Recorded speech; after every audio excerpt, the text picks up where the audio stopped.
नमस्ते। आज हम लाइफ के जो एकदम ज़रूरी बिल्डिंग ब्लॉक्स हैं, यानी बायोमॉलिक्यूल्स, उनकी फैसिनेटिंग दुनिया को समझने की कोशिश करेंगे। हाँ बिल्कुल। ये वो मॉलिक्यूल्स हैं जिनसे सब कुछ बना है, लिविंग सिस्टम्स। राइट। और हमारे पास जो सोर्स मटेरियल है, उसके हिसाब से हम 6 मेन टाइप्स पर फोकस करेंगे। Carbohydrates, proteins, enzymes, vitamins, nucleic acids और हार्मोन्स। ये वो कॉम्प्लेक्स मॉलिक्यूल्स हैं जो प्लांट्स, एनिमल्स, हम सब लिविंग सिस्टम्स को बनाते हैं। काफी इंटरेस्टिंग है ये सब। हाँ, हमारा मिशन सिंपल है। इन इम्पॉर्टेंट मॉलिक्यूल्स के स्ट्रक्चर, क्लासिफिकेशन और फंक्शंस को समझना, स्पेशली क्लास 12 स्टूडेंट्स के लिहाज से। तो चलिए शुरू करते हैं। ओके, तो सबसे पहले लेते हैं कार्बोहाइड्रेट्स को। ये ज्यादातर प्लांट्स बनाते हैं, है ना? हाँ, मेनली प्लांट से। नाम ही देखो, कार्बोहाइड्रेट मतलब कार्बन के हाइड्रेट्स। इनका जनरल फॉर्मूला भी वैसा ही है, CxH2O Y। जैसे ग्लूकोज, चीनी यानी सुक्रोज, स्टार्च। ये कॉमन एग्जाम्पल्स हैं। बिल्कुल। और टेक्निकली देखें तो ये ऑप्टिकली एक्टिव पॉलीहाइड्रोक्सी एल्डिहाइड्स या कीटोन्स होते हैं, और जो टेस्ट में मीठे होते हैं उन्हें हम शुगर्स कहते हैं। ओके, और इनका क्लासिफिकेशन कैसे होता है? इन्हें इनके हाइड्रोलिसिस बिहेवियर के बेसिस पे क्लासिफाई करते हैं। सबसे पहले हैं मोनोसैकेराइड्स। ये सबसे सिंपल वाले। हाँ, सबसे सिंपल। जैसे ग्लूकोज, फ्रुक्टोज, इन्हें और तोड़ा नहीं जा सकता पानी से। फिर आते हैं ओलिगोसैकेराइड्स। अच्छा। ये हाइड्रोलिसिस पर 2 से 10 मोनोसैकेराइड यूनिट्स देते हैं, जैसे सुक्रोज, लैक्टोज, माल्टोस। ये यूनिट्स एक खास बॉन्ड से जुड़ती हैं, glycosidic linkage. Glycosidic linkage, got it. और फिर हैं पॉलीसैकेराइड्स। ये बहुत सारी यूनिट्स देते हैं हाइड्रोलिसिस पर, स्टार्च, सेल्यूलोस, ग्लाइकोजन। ये यूजुअली मीठे नहीं होते, तो इन्हें नॉन शुगर्स कहते हैं। एक मिनट, इसमें वो रिड्यूसिंग और नॉन रिड्यूसिंग वाला कॉन्सेप्ट भी तो था। हाँ, वो भी इंपॉर्टेंट है। फेहलिंग सोल्यूशन टेस्ट से पता चलता है। बेसिकली कुछ शुगर्स इस टेस्ट को देती हैं रिड्यूसिंग, कुछ नहीं नॉन रिड्यूसिंग।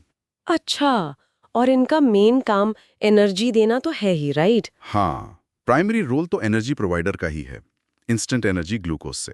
लेकिन ये फूड स्टोर करने के भी काम आते हैं, जैसे प्लांट्स में स्टार्च के फॉर्म में, और एनिमल्स में ग्लाइकोजन के फॉर्म में। और कुछ जैसे सेल्यूलोज, वो तो प्लांट्स में स्ट्रक्चरल मटेरियल का काम करते हैं, सेल वॉल बनाते हैं। इंटरेस्टिंग। एनर्जी, स्टोरेज, स्ट्रक्चर, काफी वर्सेटाइल है ये मॉलिक्यूल्स। चलो, अब उन पर आते हैं जो शायद लिविंग सिस्टम्स में सबसे ज्यादा मिलते हैं, प्रोटीन्स। हाँ, प्रोटीन्स बहुत जरूरी। हमारे सोर्सेज बताते हैं कि दूध, दालें, मीट, इन सब में होते हैं। और ये अल्फा अमीनो एसिड्स के पॉलीमर्स होते हैं ना? करेक्ट। नाम ही प्रोटियोज से आया है, जिसका मतलब है प्राइमरी या सबसे इंपॉर्टेंट। हर अमीनो एसिड में, जैसा नाम से पता चलता है, एक अमीनो ग्रुप NH2 और एक कार्बोक्सिल ग्रुप COOH होता है। और इनका नेचर कैसा होता है?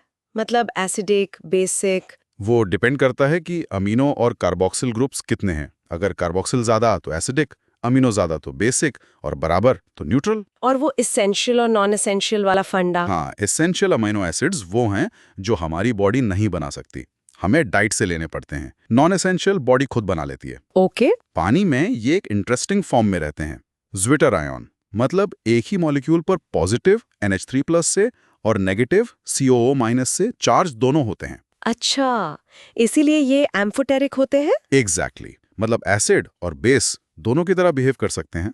और एक और बात, ग्लाइसिन को छोड़कर बाकी सारे naturally occurring alpha amino acids optically active होते हैं।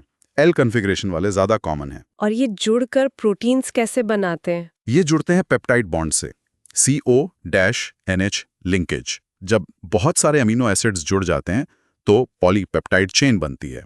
और पॉलीपेप्टाइड से प्रोटीन कब बनता है? जब 100 से ज्यादा अमीनो एसिड्स हों और मॉलिक्यूलर मास 10,000 U से ज्यादा हो, तब उसे यूजुअली प्रोटीन कहते हैं। इनका स्ट्रक्चर बड़ा कॉम्प्लेक्स होता है। हाँ, वो 4 लेवल सुने मैंने, प्राइमरी, सेकेंडरी। हाँ, प्राइमरी मतलब सिर्फ अमीनो एसिड्स का सीक्वेंस। सेकेंडरी में लोकल फोल्डिंग होती है, जैसे अल्फा हेलिक्स या beta pleated sheet. Tertiary structure पूरी पॉलीपेप्टाइड चेन की 3D फोल्डिंग बताता है। इससे फाइब्रस जैसे केराटिन बालों में, या ग्लोबुलर जैसे इंसुलिन शेप्स बनती हैं। और क्वाटरनरी तब होता है जब एक से ज्यादा पॉलीपेप्टाइड चेन्स मिलकर एक फंक्शनल प्रोटीन बनाती हैं। और वो डीनेचुरेशन क्या होता है? डीनेचुरेशन मतलब जब टेम्परेचर या pH बदलने जैसे कारणों से प्रोटीन का नेटिव 3D स्ट्रक्चर बिगड़ जाता है और वो अपनी बायोलॉजिकल एक्टिविटी खो देता है। जैसे अंडे को उबालने पर उसका प्रोटीन डीनेचर हो जाता है। Got it. स्ट्रक्चर बिगड़ा, फंक्शन गया। अच्छा, अब बात करते हैं एंजाइम्स की। ये बायोकैटलिस्ट्स होते हैं, राइट? बिल्कुल, ये ज्यादातर ग्लोबुलर प्रोटीन्स होते हैं जो बॉडी में होने वाली केमिकल रिएक्शंस को बहुत माइल्ड कंडीशंस पर, मतलब नॉर्मल टेम्परेचर और पीएच पर स्पीड अप करते हैं, जैसे डाइजेशन में हेल्प करने वाले एंजाइम्स। और ये बहुत स्पेसिफिक होते हैं, है ना? हाँ, ये बहुत ही स्पेसिफिक होते हैं, एक खास रिएक्शन के लिए, एक खास सबस्ट्रेट के लिए, जैसे ताला चाबी का सिस्टम होता है, कुछ वैसा। अच्छा, इनका नाम भी अक्सर सबस्ट्रेट या रिएक्शन के टाइप पर रखा जाता है। और नाम के एंड में एस लगता है, जैसे माल्टोस को पचाने वाला माल्टेस। और ये काम कैसे करते हैं? रिएक्शन को स्पीड अप कैसे करते हैं? ये बेसिकली रिएक्शन की एक्टिवेशन एनर्जी को कम कर देते हैं, मतलब रिएक्शन शुरू होने के लिए जो एनर्जी चाहिए उसे घटा देते हैं। इंटरेस्टिंग, स्पेसिफिक और एफिशिएंट। चलिए अब विटामिन्स पर आते हैं। ये वो ऑर्गेनिक कंपाउंड्स हैं जो कम मात्रा में चाहिए डाइट में, पर बहुत जरूरी हैं। हाँ, इनकी कमी से स्पेसिफिक बीमारियां हो जाती हैं जिन्हें डेफिशिएंसी डिजीजेस कहते हैं, जैसे विटामिन सी की कमी से स्कर्वी, जिसमें मसूड़ों से खून आता है। और इन्हें बॉडी खुद नहीं बना सकती मोस्टली। सही कहा, प्लांट्स बना सकते हैं ज्यादातर, हमें डाइट से ही लेने पड़ते हैं। इन्हें इनकी घुलनशीलता, मतलब सॉल्युबिलिटी के बेसिस पर क्लासिफाई करते हैं। फैट सॉल्युबल और water soluble. Exactly. Fat soluble है विटामिन ए, डी, ई और के। ये लिवर और फैट टिश्यूज में स्टोर हो सकते हैं। वाटर सॉल्युबल हैं बी ग्रुप विटामिन्स और विटामिन सी। ये B12 को छोड़कर बॉडी में स्टोर नहीं होते, इसलिए इन्हें रेगुलरली लेना जरूरी होता है। लेकिन ज्यादा लेना भी ठीक नहीं है ना? बिल्कुल, बिना डॉक्टरी सलाह के ज्यादा विटामिन पिल्स लेना नुकसानदायक भी हो सकता है। हाइपर विटामिनोसिस हो सकता है। Fair point. Okay, next up nucleic acids. ये तो हेरिडिटी वाले मॉलिक्यूल्स हैं, डीएनए और आरएनए।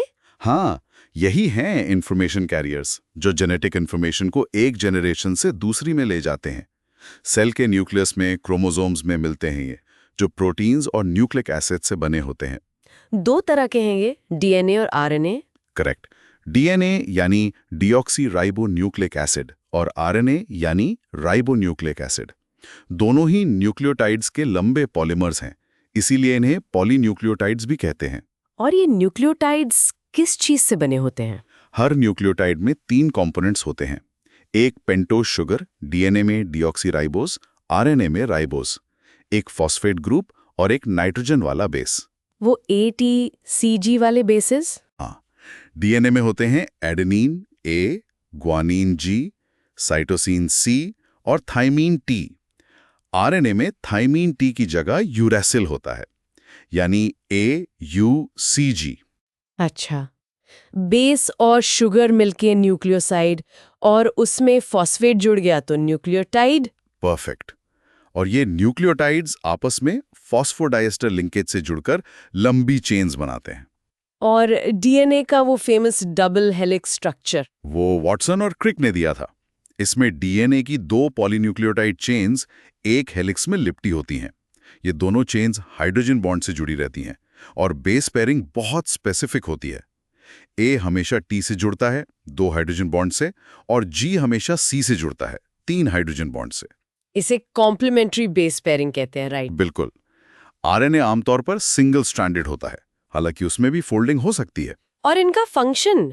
डीएनए तो जेनेटिक इंफॉर्मेशन स्टोर करता है।